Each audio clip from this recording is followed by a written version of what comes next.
കഷ്ടിച്ച് 4% വ്യത്യാസം മാത്രമേ വി ഡി സതീശൻ ആദ്യഘട്ടത്തിലാണെങ്കിൽ നേടാൻ കഴിയുള്ളൂ.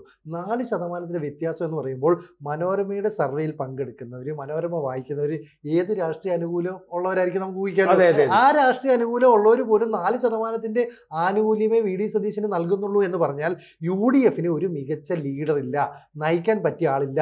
വി ഡി സതീശൻ ഓരോ സ്ഥലത്ത് വാർത്താ സമ്മേളനം നടത്തുന്നു, അവിടെ വാർത്താ സമ്മേളനം നടത്തിയിട്ട് ആഞ്ഞടിക്കുന്നു, ജമാഅത്ത് ഇസ്ലാമിയെ കുറിച്ച് പറയുന്നു, പിന്നെ അവർ നല്ലതാണെന്ന് പറയുന്നു, ഇപ്പുറത്ത് കേരള സ്റ്റോറി മോശമാണെന്ന് പറയുന്നു, എന്തൊക്കെയോ പറയുന്നു. ഇപ്പുറത്തൂടെ രമേശ് ചെന്നിത്തല ഇതൊന്നും അറിയാത്ത പോലെ പോയി സഭാ നേതാവിനെ പോയി കാണുന്നു, അച്ചോ എന്നെ രക്ഷിക്കണമെന്നൊക്കെ പറയുന്നു. കുറച്ച് കഴിയുമ്പോൾ NSSനെ പോയി കാണുന്നു, എന്നിട്ട് പറയുന്നു യഥാർത്ഥത്തിൽ മുഖ്യമന്ത്രി ആളാണ് ഞാൻ. അപ്പൊ രമേശ് ചെന്നിത്തല അവിടെ ഓപ്പറേഷൻ തുടങ്ങി, വി ഡി സതീശൻ വെയിൽ കൊണ്ട് നടക്കുന്നു.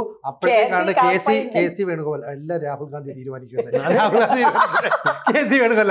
അപ്പം 3 പേരിടി. അപ്പൊ സാധാരണക്കാരായ ജനങ്ങൾ ചോദിക്കുകയാണ്, ശരി ഇവിടുത്തെ ഈ നിലവിലുള്ള ഭരണസമിതിയിൽ നമ്മൾ പൊറുതിമുട്ടി, നമുക്ക് മടുപ്പ് വന്നു, പക്ഷെ പകരം ആര് ഒന്ന് റീപ്ലേസ് ചെയ്യണമല്ലോ? ആര്? സതീശനോ അതോ സുധാകരനോ അതോ ചെന്നിത്തലയോ? ഇവർക്ക് പോലും ഒരു മുഖ്യമന്ത്രി സ്ഥാനാർത്ഥിയായിട്ട് ഒരാളെ അവതരിപ്പിക്കാൻ കഴിയുന്നില്ല. അത്രയും അനൈക്യമില്ലാത്ത ഒരു കൂട്ടർ ഈ സംസ്ഥാനം ഭരിക്കാനായിട്ട് വന്നാൽ എങ്ങനെ ശരിയാകും? കൂടുതൽ വാർത്തകളും വിശേഷങ്ങളും നിങ്ങളിലേക്ക് എത്താൻ ABC മലയാളം സബ്സ്ക്രൈബ് ചെയ്യുക, ബെൽ ബട്ടണും അമർത്തുക.